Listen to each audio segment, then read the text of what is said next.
पूर्ण परमात्मा पाप कर्म दंड को भी काट सकता है। अभी तक जिस भी संत व महापुरुष से मिले उन्होंने यही बताया कि पाप कर्म फल भोगने से ही समाप्त होगा।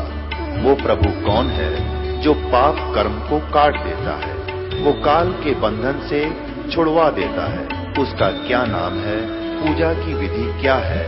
कृपया अवश्य सुनिए जगत गुरु तत्वदर्शी संत रामपाल जी महाराज के अमृत वचन। सत साहिब। अब सत्संग का ये दूसरा दिन है, 15 सितंबर 1999। जैसा कि कल भी बताया था कि सत्संग के अंदर वही प्रेमी आते हैं जिस पर परमात्मा की मेहर हो जाती है। एक सेवक ने अपने गुरुदेव से पूछा,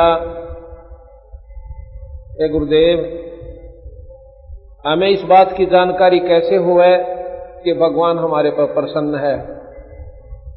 कि पुत्र, जिस दिन तुम सत्संग में आते हो उस दिन ये समझ लेना कि परमात्मा आपके ऊपर पूर्ण प्रसन्न है। अगर इस बात का गहराई से विचार करें तो सत्संग से बड़ी इस सृष्टि में कोई भी वस्तु नहीं है। जिस जायदाद के पीछे हम दिन रात पड़े रहते हैं वो हमारे साथ नहीं जाएगी। अगर आपने जायदाद भी चाहिए, घर में सुख शांति भी चाहिए, तो भी परमात्मा की कृपा से ही होती है। परमात्मा जो चाहे सो कर सकता है, उसके ये गुण हैं। हमारा किया नहीं हो सकता, ईश्वर चाहेगा वो होगा। ईश्वर कब चाहेगा? जब तुम आप ईश्वर को चाहोगे। आपके ईश्वर के चाहने का प्रतीक क्या है कि आप सत्संग के अंदर आओगे। सत्संग के अंदर आना कोई बच्चों का खेल नहीं है। बहुत ही शुभ संस्कारी हंस और जिस पे ईश्वर की पूर्ण कृपा हो वो इस रोजाना के कार्य से निवृत्त होकर और एकादि कामना त्याग कर और तभी जाकर के सत्संग में आ जाता है। जिन कार्यों को आप कर रहे हो ये तो करते ही रहोगे, क्योंकि ये हमारे अति आवश्यक काम है। किस दृष्टि से? समाज की दृष्टि से, आवश्यकता की दृष्टि से। और इससे भी आवश्यक जो कार्य है वो परमात्मा का नाम है। और सत्संग के अंदर ईश्वर के नाम पर 2 घड़ी बैठ कर जाना, ये भी इससे भी आवश्यक काम है। जो व्यक्ति इस दृष्टि से विचार करेगा कि ये कार्य तो उन भाइयों के भी चल रहे हैं। कहते हैं, एक बार एक भगत जी बता रहा था कि मेरे इतना आवश्यक काम था कि मुझे डर लगा था कि 2 दिन उस कार्य पर नहीं गया। ऐसा जरूरी काम है कि आगे से मेरा वो काम ठप हो जाएगा। ऐसी हुआ कि एकदम मेरी पत्नी बीमार होगी, मेडिकल में ले जाना पड़ा, हॉस्पिटल में, और वहां से 1 महीने के बाद छुट्टी मिली। वो आवश्यक कार्य भी छोड़ दिया, घर से पैसे भी लगाए और मानसिक परेशानी का ठिकाना नहीं, कितना कष्ट दिमाग में रहा। यदि हम इस दृष्टि से सोचें तो 5 दिन हम कोई बड़ी बात नहीं भगवान के नाम पर निकाल सकते हैं सत्संग सुनने के लिए। लेकिन इसको हम विधि से नहीं सोचते, मजबूरी में थे हम 2 महीने ना जाओ अपने कार्य पर। और भाई सुख में भगवान याद नहीं आता। कबीर साहब कहते हैं कि दुख में सुमन सब करें, सुख में करे ना कोई, और जे सुख में सुमन करे ये दुख काहे को होई। सुख में सुमन ना किया फिर दुख में करते याद, कहे कबीरता दास की अब कौन सुना फरियाद। सुख में याद नहीं किया ईश्वर और दुख पड़े जब उसको याद करें, तब मेडिकल में जावे है ना, जब सारे देवता याद कर लें हम, उससे पहले कोई नहीं याद आता, तो कहें कि तू पहले याद करे तो तेरे ये दुख भी दूर हो सकते हैं।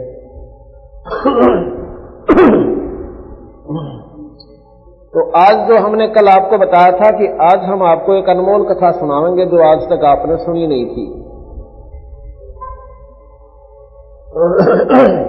और जिन्होंने सुनी है वो उनको और आनंद आवेगा, क्योंकि भगवान की चर्चा से करोड़ बार सुन ले पुण्य आत्मा ने उतना ही आनंद आता है। जिस प्रकार स्वस्थ व्यक्ति रोजाना रोटी खाओ दिन में 2-2 बार, और बड़े दिन हो जाए जब 3-3 बार भी हम भोजन प्राप्त करते हैं, और जितनी बार खाते हैं उतना ही स्वादिष्ट लगता है, ठीक इसी प्रकार जो स्वस्थ आत्माएं हैं, जो पाप रहित आत्माएं हैं, उनको भगवान की चर्चा वही बात और वही कथा से 100 बार सुन ले, आपको उतने ही आप आनंदित होंगे। और जिस दिन होगा कि ये तो सुन रखी है हमने कई बार, अब वो बात फिर गड़बड़ हो जाती है। जिस प्रकार बीमार आदमी ने कहे कि आज रोटी को ना खानता, मैंने सुबह खा ली थी, वो क्यों नहीं खा रहा? क्योंकि उसके शरीर में कोई गड़बड़ हो चुकी है, या तो बुखार की शिकायत है या बदहजमी हो ली। इसलिए जिस व्यक्ति को परमात्मा की चर्चा अच्छी नहीं लगती, उसमें फिर कोई पाप कर्म उसको कष्ट देने वाला है। उसका तरीका भी यही है कि सत्संग में आवे। अब दवाई ने के कोई खाकर प्रसन्न होता है, पर मजबूरी में खानी पड़ा करे, चाहे वो कड़वी लागे और चाहे कोई मीठी दवाई हो। दवाई लेने से, दवाई खाने से ही छुटकारा होगा। इसलिए ये सत्संग में परमात्मा की कथा एक मेडिसिन का काम करती है, दवाई का काम करती है हमारे पाप कर्मों को काटने के लिए।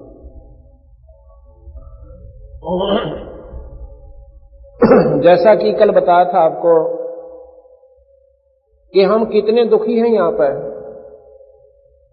किसी भी व्यक्ति से आप मिलकर देख लो, ऊपरले से मन से दबले कह दे क्या हाल है भाई, वो कहेगा मौज हो रही है, आनंद हो रहे से, ठीक ठाक।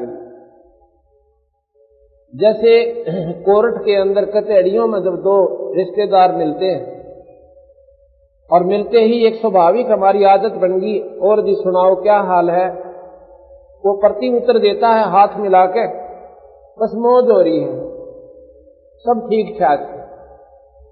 मौज का और कचहरियों में कोई सा भी मेल नहीं है। कचहरियों में, कोर्ट में वो प्राणी जाता है जो कति तंग आ लेता है। इतना दुखी जीव उस कचहरियों में और हॉस्पिटल में जाता है। हॉस्पिटल में मिलते हैं तो भी क्या हाल है, अकमौज है, बस एक कहते हैं तो वहां भी कहते हैं क्या हाल है, बस ठीक ठाक जी, मौज है। बस एक पुत्र है वो बीमार हो रहा था, एक के लड़का से, और बच्चे भरोसा है, फिर मौज का एक ही। गरीबदास महाराज कहते हैं ये संसार समझदा ना ही, कहंदा शाम दोपहरे नू जेठ की धूप जड़े अरनो करना ठंड सी है। इतने बूंदे कष्ट को, इतने दुखों को हम झेलते हुए, और फिर भी ये कहते हैं मौज हो रही है। क्यों कहते हैं? क्योंकि हमने इन दुखों को सहन करने की आदत बन गई, और समाधान कुछ होया को नहीं। स्वर्ग में हम गए, इंद्र और इंद्राणी हम बन दिए कई बार। गरीबदास जी महाराज कहते हैं जितने भी ये प्राणी है, कीड़ी से लेकर हाथी तक और मनुष्य की तक गिनती क्या, ये सभी प्राणी कई बार इंद्र की पदवी पर भी स्वर्ग के राजा भी रह चुके, पृथ्वी के राजा भी रह चुके। अरबों खरबों असंख्यों युग हमने हो लिए यहाँ पर भ्रमते और भटकते न। ये जन्म मरण नहीं मिटता, और जन्म मरण मिटे बिना यह बीमारी कटे ना। और जन्म मरण की बीमारी ना ब्रह्मा काट सके, ना विष्णु काट सके, ना शिव काट सके, ना माता काट सके। ये पुराण मेरे पास रखे हैं, इनके इतिहास है 3-4 महाशक्तियों के। ये यहाँ की सुप्रीम पावर है माता ज्योत निरंजन, जो निराकार शक्ति है। माता ब्रह्मा विष्णु महेश, ये आपके जन्म मरण में नहीं मिट सकते। बाकी आप जैसे शुभ कर्म, जैसे इन्होंने गीता जी में और पुराणों में, शास्त्रों में जो ज्ञान अपने संतों द्वारा दिया है, इसका अनुसरण करोगे, रामायण महाभारत में जो इन्होंने उदाहरण दिए हैं, अगर ऐसे तुम रहोगे, रहनी करनी करोगे, तो तुम्हें स्वर्ग प्राप्ति हो जाया करेगी। लेकिन स्वर्ग ज्यादा हो जाएगा, नरक कम भोगना पड़ेगा। उस विधि से अगर तुम करोगे, इतना राहत आपको ये जरूर दे सकते हैं। कंस जैसे राक्षस को ये मार सकते, पापियों का ये नाश कर सकते हैं, लेकिन आपका जन्म मरण नहीं मिटा सकते। गीता जी हमारा मुख्य शास्त्र है, और गीता जी में साफ कहा है कि भाई अर्जुन, ये जन्म मरण का बखेड़ा मिटे को नहीं। ये मत समझना कि ये राजा लोग जो तेरे सामने खड़े हैं, जिनको देखकर भाई और बंधुओं को तेरे में मोह उत्पन्न हो गया, ये जीव तो अमर है भाई, ये मरे को नहीं। और शरीर बदल लेंगे, 84 में जा सकते हैं, लेकिन दूसरा शरीर प्राप्त कर लेंगे, फिर भी ये कभी न कभी आपको मनुष्य रूप में भी मिल जाएंगे। इसका क्या तुम दुख मानता है? तो इस प्रकार गीता जी में भी यही लिखा है कि इस प्राणी का जन्म मरण नहीं मिटता। असंख्यों जन्म अर्जुन तेरे हो लिए, असंख्यों मेरे हो लिए। वही गरीबदास जी कहते हैं, 30 करोड़ रामा अवतारी और सीता संग रहती नारी। 3 पदम जाके भगवाना और सप्त नील कनवा संजाना। कृष्ण जी के 7 नील जन्म हो लिए, 7 नील शंख होते ना, 1000, 10,000, लाख, 10 लाख, करोड़, 10 करोड़, अरब खरब नील। 7 नील जन्म कृष्ण जी के हो लिए। जब इन सभी परमात्माओं के जन्म मरण नहीं मिटे, तो ये आपके जन्म मरण को नहीं मिटा सकते। एक हैवग्रीव नाम का एक भक्त साधना करता है माता की। हैवग्रीव बोले हैं गर्दन घोड़े की और शरीर देवता का। ऐसे रूप का एक भगत था, उसने माता की साधना की, 13 वाली, अष्टंगी की, 8 भुजा वाली। माता प्रसन्न हुई। माता ने पूछा, क्यों मांगा भाई? मांग तेरे मन में जो आवे।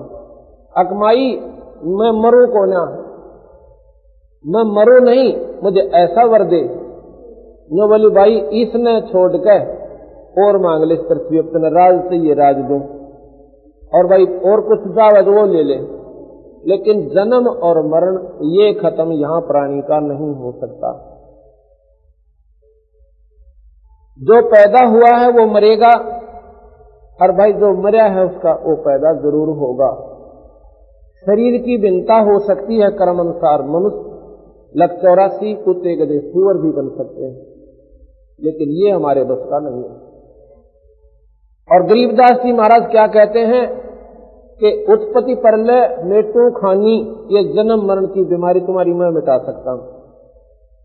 अब शास्त्रों से ही ज्ञान हमने ब्रह्मा विष्णु महेश माता और ब्रह्म तक का हुआ, उनके गुणों का ज्ञान हुआ कि वो ऐसे कर सकते हैं जैसे बड़े बड़े उन्होंने सुख दिए अपने हंसों को जो उनके उपासक हैं, लेकिन वो जन्म मरण नहीं मिटा सकते।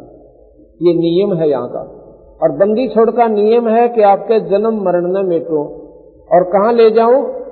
जैसे यहां से हम जाते हैं देव स्वर्ग के अंदर, हमें देव शरीर मिलता है, और वहां पर देव होते हैं और देवियां होती हैं, उनकी पत्नियां, और फिर उनके पुत्र होते हैं। वहां पर ऐसे ही संसार है स्वर्ग में भी, लेकिन यहां से बहुत उत्तम स्थान है। वो यहां से करोड़ गुना सुंदर स्थान है, करोड़ गुना ज्यादा सुख है यहां से, करोड़ गुना। और सतलोक क्या है? देवता लोग भी मरते हैं, अपनी अवधि पूर्ण करके वो फिर मृत मंडल में आ जाते हैं। ब्रह्मा विष्णु महेश भी समाप्त होते हैं। ऐसा गीता जी में लिखा है कि अर्जुन, ये ब्रह्मा आदि का मतलब ब्रह्मा विष्णु महेश आदि तीनों का एक ही ये पर्यायवाची शब्द हो जाता है, एक कोड वर्ड है यो। जैसे सनकादि का मतलब चारों भाई, सनक, सनंदन, संत कुमार, इस प्रकार सनातन, ये सब समाप्त होते हैं जब महाप्रलय होती है। ब्रह्मा विष्णु महेश भी नहीं रहेंगे, और फिर दोबारा सृष्टि रची जाएगी, तो दोबारा फिर ये जीव अपने अपने कर्म में लेकर और फिर शुरू हो जाएंगे, अरबों खरबों तक फिर चलती रहेगी। तो इसलिए बताया कि करोड़ वर्ष तो तुम राजा भी रह सके यहां, यानी करोड़ जन्म में, और करोड़ जन्म तुम इंद्र रह लिए, कीड़ी से लेकर हाथी तक। एक बार मार्कंडे ऋषि एक कीड़ नाल यानी चींटी का समूह जो इधर उधर घूमती रहती हैं असंख्यों, उस कीड़ी उस चींटी के उस कतार जो आ रही थी जा रही थी वहां पर बैठा और घंटों उनको ऐसा सूक्ष्म ध्यान से देख रहा। इंद्र जी ने मार्कंडे जी से मिलना था, वो आ जाता है। इंद्र भी काफी देर तक उनके पीछे खड़ा रहा। इंद्र ने पूछा, हे परवरदिगार, इन चींटियों में क्या देख रहे हो? कहते हैं, ये देख रहा हूं भैया कि ये चींटियां कितनी बार इंद्र रह चुकी हैं। तो कहता है, महाराज जी ये चींटी और इंद्र का क्या काम? अब यही तो मैं देख रहा था भैया। कहते हैं, आपने क्या पाया कि इसमें इतने लंबे समूह में ये करोड़ों चींटी इधर उधर जा रही है ना, एक चींटी ऐसी है जो केवल एक बार इंद्र रही है और बाकी तो कई बार इंद्र की पदवी भोग कर फिर गधे की जमीन डाली। इंद्र का पसीने आ गए। लेकिन ये राज का सुख है ना, ईद जिसने दारू की लत पड़ रही है, नाम लेने ध्यान में सोचा है ले वो दारू छोड़नी पड़ेगी ना, नाम पे ले, यानी वो चस्का कौन छूटता। गधा बनना मंजूर, कुत्ता बनकर टिट्टी खाना मंजूर, पर यह बुराई ना छूटे। और थोड़ा सा सुख राज का, इंद्र का राज स्वर्ग का राज होता है। और बंदी छोड़ भगवान कहते रहे वो भी कुछ को ना। और तू यहां पर एक MLA बन कैंडी पास जा, सरपंच बने पाचन में सोचा तेरे बराबर कोई भी कोई ना। ये तो अक्षीण सुख है, और जो असली सुख है वीरा वो सतलोक में है, उसका तुमने ज्ञान में को नहीं, क्योंकि ये शास्त्र यहां तक के सीमित कर दिए, सतलोक का ज्ञान में को नहीं। इस प्रकार जब महाराज ने गरीबदास जी ने यही बताने की कोशिश करी है कि भाई अब जैसे हम ये साधना करेंगे ना जो बंदी छोड़ भगवान कबीर साहब बताते हैं और गरीबदास जी बताओ, और यह सबसे आसान ना तपस्या करनी, ना इसमें कनागत काटने, ना इसमें पितर सिद्ध, ना देवताओं का प्रकोप रहे। एक ऐसा मंत्र देते हैं शुरू में हम, उससे सभी देवी देवता जो भी आपके ऊपर दबाव देते हैं, कोई पितर है कोई प्रेत है कुछ भी है, वो तो नजदीक नहीं आवे। और उस मंत्र की कमाई से आपके अर्थ, धर्म, काम और मोक्ष ये चारों पदार्थ आपको यहां मिलने शुरू हो जाएंगे। इसके साथ साथ ये तो है आपको यहां का सुख, जिस सुख को आप कभी मंदिर में ढूंढो, कभी तीर्थ पर जाकर खोजो, या किसी पाठ के माध्यम से खोज रहे हो, या व्रत के माध्यम से वो सुख पाना चाहते हो, आपको वो नहीं मिलता। इस मंत्र से आपको वो सबसे पहले वो सुख मिलेंगे। फिर आपका दृढ़ विश्वास होगा इस भगवान के चरणों में, कबीर भगवान के चरणों में।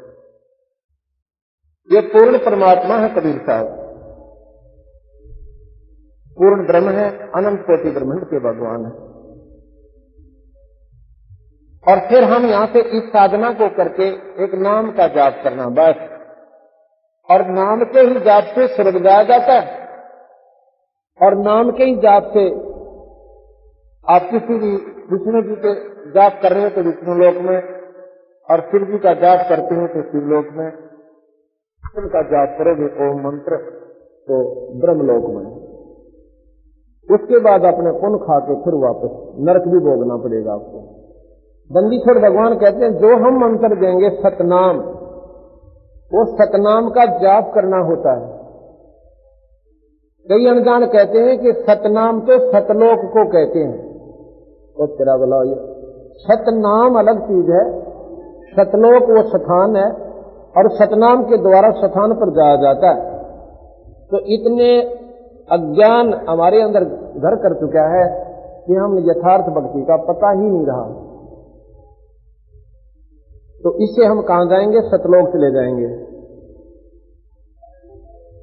सतलोक में क्या होगा? हमारा वहां पर ऐसे ही जैसे प्रक्रिया यहां पर है ना, मनुष्य हम पैदा हुए और फिर बेटा बेटी हो गए, रिश्तेदारी जुड़ गई, आपस में मोह ममता होकर हम बड़े प्रसन्न हुए बैठे हैं, और 1 सेकंड के बाद पता ना के बिगड़ी पड़ जावे और की गलत कहानी यहाँ परिवार पर हो जाए। और स्वाभाविक भी मान लीजिए हम धीरे धीरे यहाँ से शरीर त्याग कर जाएंगे समय अनुसार, तो भी एक दिन यहां से चला ही जाना है, चाहे बूढ़े होकर वृद्ध होकर हम शरीर त्याग गए तो भी यहां पर रहना नहीं। और फिर गर्भ का दुख,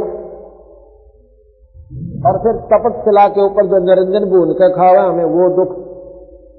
यहां पर किसी का हाथ कट गया, किसी का कैंसर होगी, किसी की जोड़ा में दर्द हो रहा, किसी का बिजनेस ठप हो गया, किसी की खेती मर गई, किसी ने रुपये मार लिए, जनता को ना मुकदमा हो गया, कहीं पर लठबाज गया, लड़ाई होगी, कहीं पर राजाओं की आपस में छेड़छाड़ी, वहां दुनिया मर गई, किसी नहर में बस गिर गई।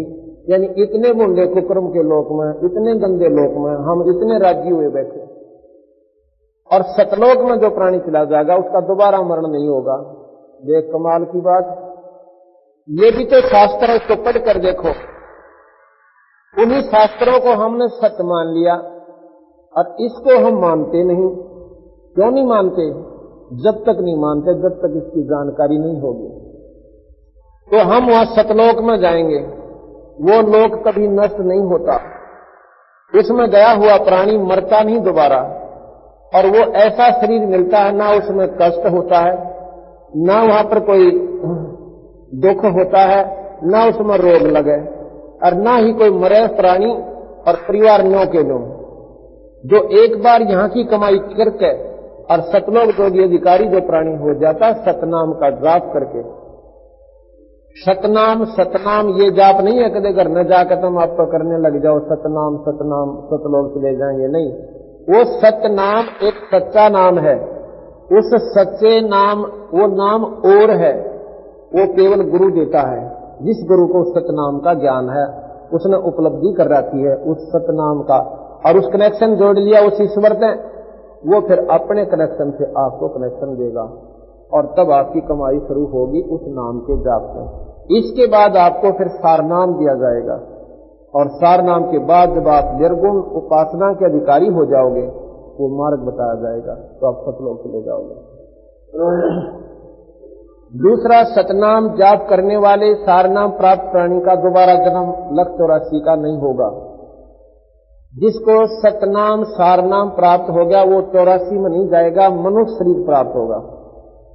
चाहे उसके करोड़ जन्म होना जब तक सतलोक नहीं जाएगा, चाहे उसके लाख जन्म हो और चाहे 4 जन्म हो, जब तक वो सार शब्द प्राप्त करने के योग्य नहीं होगा तब तक उसके जन्म मनुष्य के होंगे, और फिर वो 84 में नहीं जाएगा, फिर सतलोक जाएगा।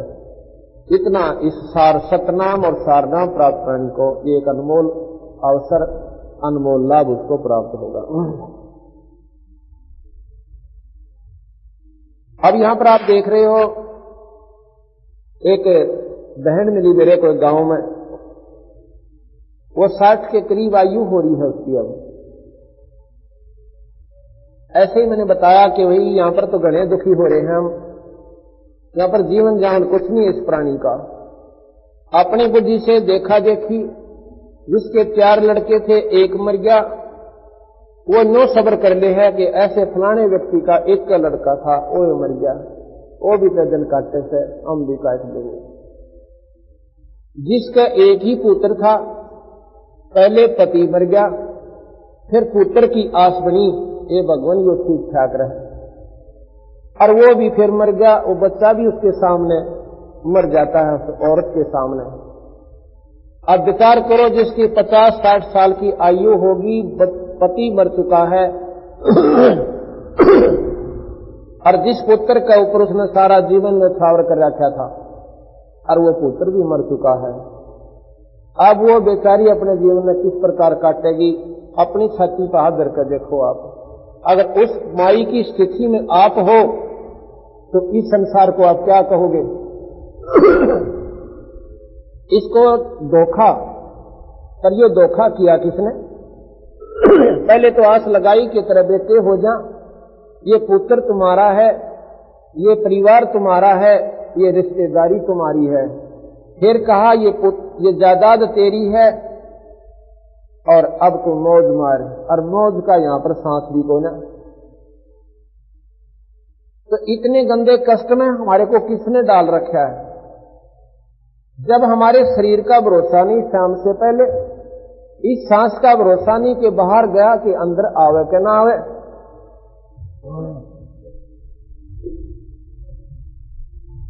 और दूसरा कारण क्या है कि जैसे अभी मैं आपको बता रहा था, वो माई फिर के बोली, वो बोली महाराज जी कहो तो ठीक हो। मैं भी कहूं कि ये तो बंदी छोड़ भगवान कबीर साहब ने कहा है, उसका डंडोरा पीटूं। मुझे वो सत लगा और उसमें सच्चाई परिपूर्ण पाई, उसी को आगे मैं बताऊं। मैं अपनी तरफ से कुछ नहीं कहता।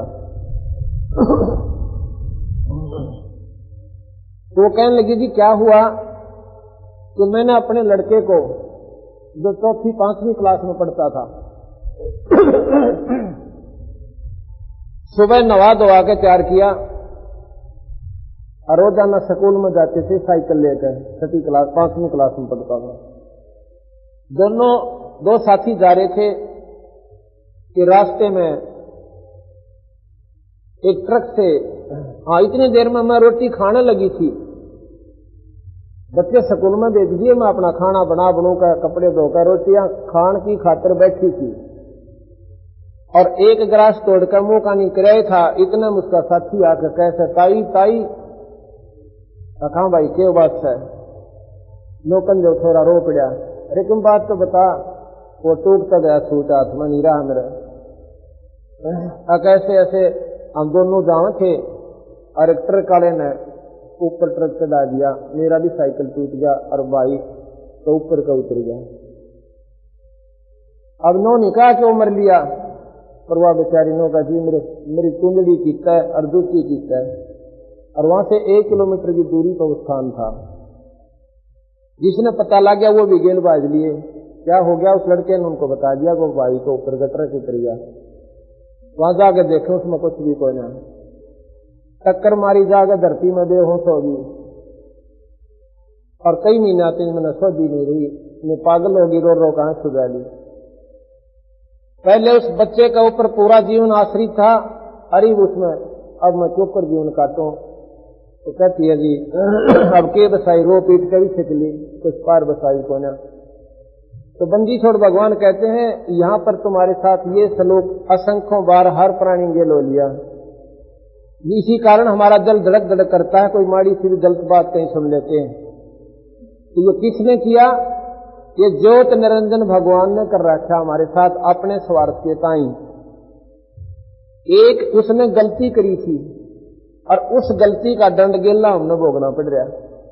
उसने क्या गलती करी थी और क्यों हम यहां पर लाकर इस गंदे 5 तत्व के गंदे पुतले में खर्च कर दिया, इसकी एक अजब कहानी है, वो आप अभी शुरू कर रहा हूं।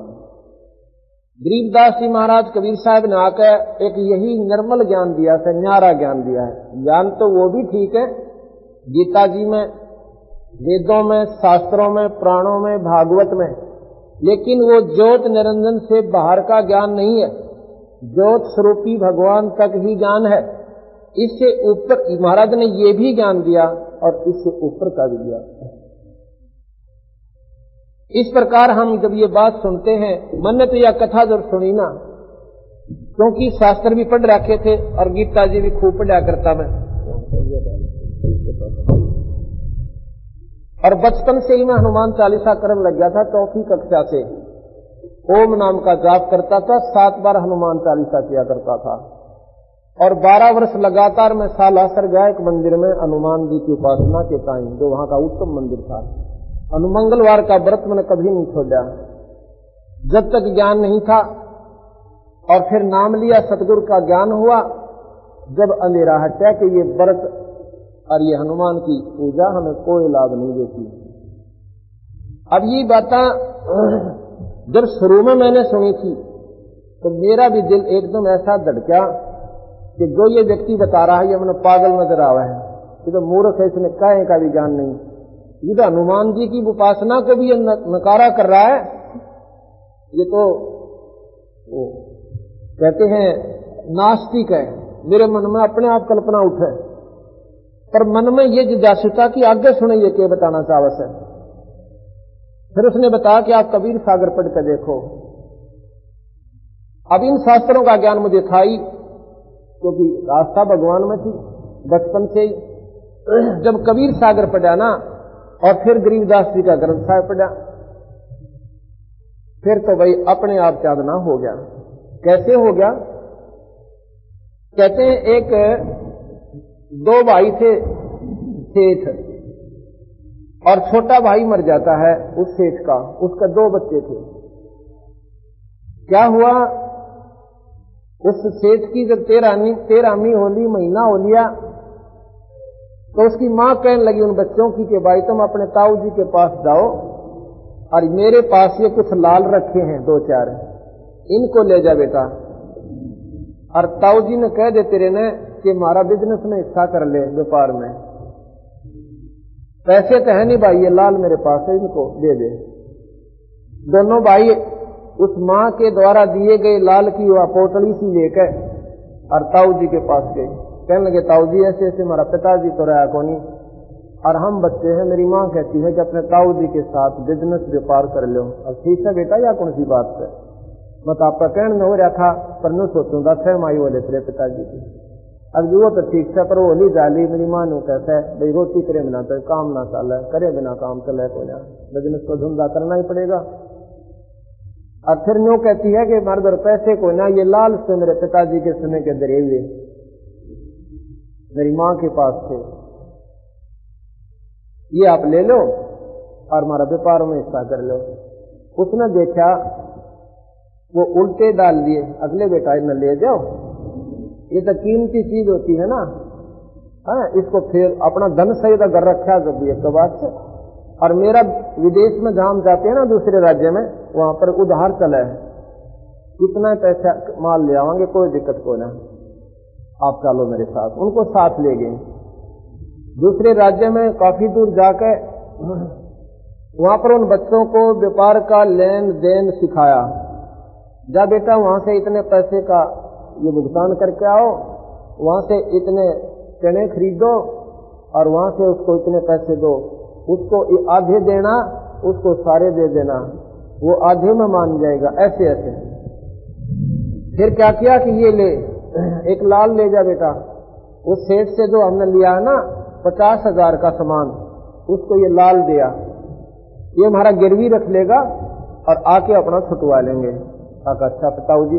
दोनों भाई उस लाल को लेकर सेठ के पास गए जिसके 50,000 की उधार कर रखी थी। कहने लगे लाला जी ये लाल रख लो, मेरे ताऊ जी ने भेजा है, और कहता है कि जब पैसे हो जाएंगे ना लाल छुटवा लेंगे और आपके पैसे दे जाएंगे। अब कोई बात ना, लाओ भाई। उसने देख के उस लाल को उस सेठ ने ऐसे भगा दिया खा के कि ठगी भी करने लग गए कि तुम ही झूठ भी बोलो, ये लाल नहीं है, ये तो लालड़ी है, ये तो 2000 की भी कोई ना है, और 9 लाख के लाल ने नू कह लाल करड़ा छोम आ गया उनके ऊपर, दोनों बच्चों के ऊपर बहुत लाल हो गया। चोर कहीं के ना पैसे हूं कह जो हम देने में कोई ना खा ले जाए, यानी उन बच्चों के इतना भय हो गया कि तो भाई या कई के ऊपर इतने, और ताऊ जी का गलती ना करें। आके बोले ताऊ जी, उस सेठ तो घना नाराज हो गया, क्यों भाई? अब हमारे लाल ने नो बोला लालड़ी से उन्हें दे रहा था, ताऊ जी को तो ज्ञान नहीं था, देख के नहीं बोला बेटा सच, ओहो रत तेरे की, ये तो धोखा हो गया बेटा, वो लाल तो दूसरे थैले में रखा था, ये तो लालड़ी है भाई, वो झूठ ना बोलता सेठ है, ये ले जा, ये दे क्या उसको सेठ को, और कह देना हमारे ताऊ जी का धोखा लग गया था। वो जाके नो बोले सेठ जी मेरे ताऊ जी का धोखा लग गया, दूसरी जगह दे रहे थे और गलती से उन्होंने लालड़ी दे दी थी, ये लाल से आखा देखा ना, देख अब तेरे माथे में भी छूट गई थी, ये देखो ये होता लाल। उन बच्चों को ऐसी परख होगी उस लाल और लालड़ी की। अच्छा तो ये तो 2000 की कीमत का, ये 9 लाख की कीमत का, तो आगे जी आकर बच्चा ने सोची अपनी माँ को वो लाल लिया हुआ सब पिताजी बगना कर्जा हो गया ताऊ जी पे। और वो वापस आए ना जो घर में गए भागे माँ माँ कहा भाई आगे बेटा आगे आ जाओ रोटी खाओ पाछे खावांगे रोटी पहले वो लाल दे ताऊ जी दे कहा उनको चेहरे में नींद भी ना आती होगी इतना कर्जा हो गया। अगले बेटा ये दरे नो के नो रखे थे थारी ये खातर ले जाओ। जब वो लेके गए ना लेके कहाँ गए उन्हें सोची कि जो ये बात बने जो वहां बनी थी पहले देख चले इनको लाल है कि लालड़ी। उन बच्चा ने जब देखा ओहो वो बगा के मारे उन्हें डेलियां खानी मातों भी कती बावड़ी रही कती बोड़ी है तुमने तुझे नहीं मालूम का किसी चीज का। अरे क्या बात होगी ये लाल कोनी कहते लालड़ी है 4,500 के भी कोना है और किसने बका दी बावड़ी तो बोली भाई मन तो दे रहा ना ये दरे से तेरे पिताजी ये समय के मन सोचा लाल होंगे और तक न चीज ना दिखती। वो बच्चे आगे उनको लेकर नहीं गए उन लालों को जाकर बोले ताऊ जी मेरी माँ है ना वह कती बोड़ी से उन्हें नहीं दे रहा जमाने का। बोला रखी बात होगी उसने मालूम था ताऊ जी ने कि भी आप पर परख लेंगे मुझे कहने की आवश्यकता ना पड़ेगी। तो नो बोले हमारा जीवन ताऊ जी वो लाल को नहीं थे वो तो लालड़ी थी। वो ताऊ जी बोला बेटा ये थी तो उस दिन भी लालड़ी जब मैं अपने मुंह तक कह जाऊं ना तेरी माँ का भी मुंह तक डाओ और तुम भी न सोचो हमारा बाप मर गया हमारे लाल भी लालड़ी बताओ। तो इसलिए जो बात हम शुरू में जिनको लाल मान बैठे हैं जिनको पूर्ण शक्ति मान बैठे जिन परमात्माओं को आज मैं आपको उनकी परख कराऊंगा। जिसको या पूर्ण परख हो जाएगी अपने आप पता चल जाएगा लाल क्या है लालड़ी क्या है परमात्मा कौन है और किससे कितना लाभ होगा। थोड़ा सा भूमिका आपको पहले बताता हूं कि जैसे हमने रोज सुनते हैं 3 लोक के परमात्मा त्रिलोकी के नाथ चतुर्भुजी भगवान ब्रह्मा विष्णु शिव ये बात आपने याद रखनी पड़ेगी इस पूरे समागम को पूर्ण रूप से लाभ लेने के लिए। 3 लोक त्रिलोकी के नाथ ब्रह्मा विष्णु महेश चतुर्भुजी 4 बुझाएंगे। आदि माया शेरा वाली आदि भवानी इसकी 8 भुजा ज्योत निरंजन की 1000 भुजा ये शक्ति का प्रतीक समझो। जैसे 4 हॉर्स पावर की मोटर एक 8 हॉर्स पावर की एक 1000 हॉर्स पावर की तो इनमें कितना अंतर हो गया 1000 की तो फैक्ट्री में भी घुमा दे और 8 की और ज्यादा काम करे और उससे कम करे और 4 हॉर्स पावर की भी काम करे पर 8 जितना नहीं कर सकती। 8 की भी काम करे पर 1000 जितना नहीं कर सकती। नकारा नहीं है। जितनी शक्ति ब्रह्मा विष्णु महेश जितना लाभ दे सकते हैं ये दे सकते हैं लेकिन माई इन तीनों से ज्यादा दे सकती है और निरंजन इन सब से ज्यादा दे सकता है और इनके द्वारा भी करवा सकता है क्यों वो परम शक्ति है। वो निराकार रूप में भी है और आकार में अपने लोक में है निरंजन लोक में। इनसे ऊपर पूर्ण ब्रह्म परमात्मा है जिसकी असंख्य भुजा बिना गिनती की। अब हम यहां आपको उदाहरण देते हैं जैसे डीसी जिले में डीसी कोई छोटी पावर नहीं होती जिले में सुप्रीम पावर होती है एडमिनिस्ट्रेटर की एडमिनिस्ट्रेशन में और फिर इससे ऊपर मंत्री मुख्यमंत्री और मुख्यमंत्री से ऊपर प्रधानमंत्री और राष्ट्रपति। अब डीसी मुख्यमंत्री के सामने बहुत छोटी इकाई की शक्ति है और प्रधानमंत्री के सामने मुख्यमंत्री बहुत छोटा हो जाता है लेकिन नकारा नहीं कर सकते कि मुख्यमंत्री में शक्ति नहीं। मुख्यमंत्री की शक्ति अपने लेवल की है अपने राज्य तक सीमित है लेकिन प्रधानमंत्री की शक्ति असीमित है उसकी पूर्ण सारी कंट्री के ऊपर पूरे देश के ऊपर उसकी शक्ति प्रभावी है।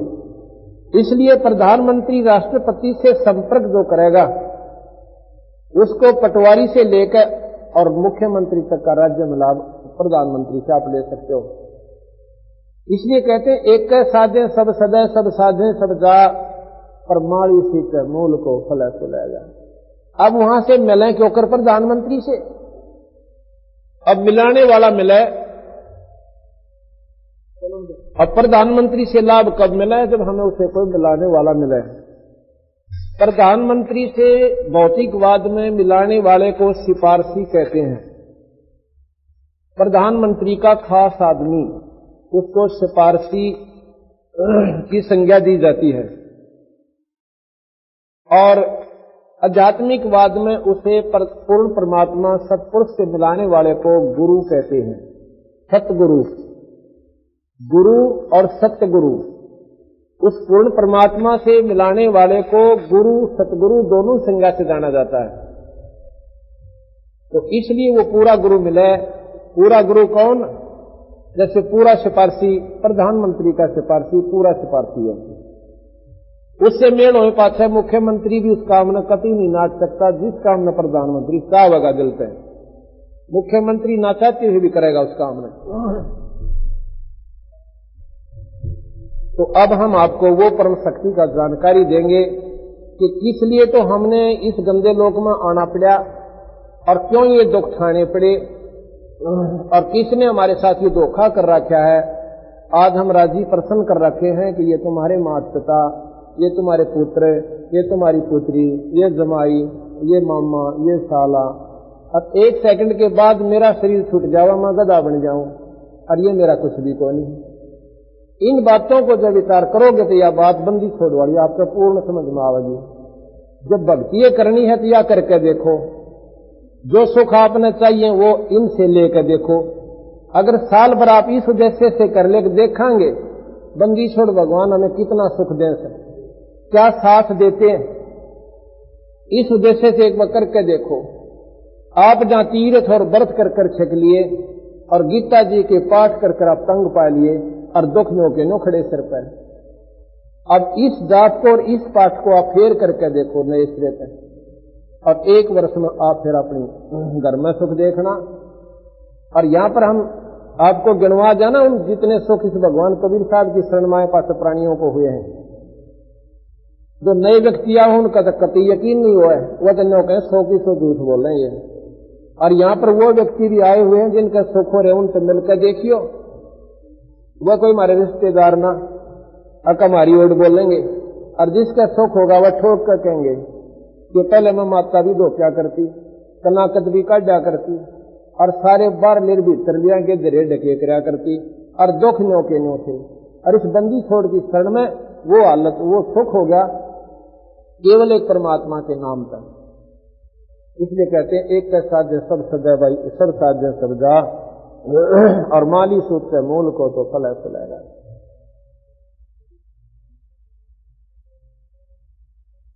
एक धर्मदास नाम का बांधवगढ़ का रहने वाला बहुत ही धनवान सेठ आदमी था। बांधवगढ़ मध्य प्रदेश के अंदर है, उमरिया जिले में। अब हम होका इस उस बांधवगढ़ के अंदर इसी महीने की 29 तारीख को वहां पर पहुंच गए थे पिछले महीने। तो वहां का वो रहने वाला सेठ, पर परमात्मा में श्रद्धा उसकी विशेष थी, जरूरत से ज्यादा। भगवान शिव, विष्णु और सभी माता गीता जी का पाठक, इतनी तगड़ी लगन थी कि उसने तन मन धन उसके ऊपर वार रखा था। बांधवगढ़ से चल के वो मथुरा में पहुंचा। मेरे ख्याल में मथुरा से बांधवगढ़ 700 किलोमीटर 800 किलोमीटर पड़ती है ज्यादा वैसे को। और उस समय जंगलों में क्या आना, और वहां देखे मध्य प्रदेश में नो एक बार नीचे खड़े और नू चढ़ गए, फिर नू निकल गए, फिर नू निकल गए जंगला के मां का। अब स्थिति तो अब है जबकि वहां पर सड़कें बन गई, पुल बन गए नालियां पे, और पहले तो उनको वहां का आना पड़ा करता था। कभी उनको दुख पाता हुआ वो प्राणी परमात्मा की चाह में, भगवान कृष्ण की उमंग में और मथुरापुरी में आ गया था। यहां आके कबीर साहब उसको मिलते हैं। उनको समझाया, भाई ये साधना धर्मदास ने करोड़ों जन्म कर ली, पर बिराया बिरान माटी या दुर्गति तुम्हारी मिटी नहीं। ये प्रसंग न्यारा सुनाएंगे आपको। तो जब उसकी ये बात समझ में आई कि महाराज जी फिर जन्म मरण मिटे किस विधि से, और क्यों हम तंग पाए से गंदे लोक में आकर, कल शादी हुई लड़की की, परसों जमाई मर गया। एक दिन पहला तो खुशी का ठिकाना नहीं सोची थी माता पिता ने कि बच्ची तराई होगी, बोझ उतर गया। और की दे रहा था परसों इससे 12 वजन बनेगा, इसे गंदे लोक में मारे के लिए सलूक रखा, किसी की आंख फूट गई, किसी की दोनों टांग कटी पड़ी, और कोई कैंसर पे भुगत रहा, कोई कुत्ता बनकर, और के खा रहा कभी सूअर बनकर, वो क्या भोग रहा है। इतना गंदी हालत हमारी किसने करी दाता? क्या हमने कभी विष्णु जी की साधना नहीं करी जिन्होंने छुटकारा नहीं दिवाया? कबीर साहब कहने लगे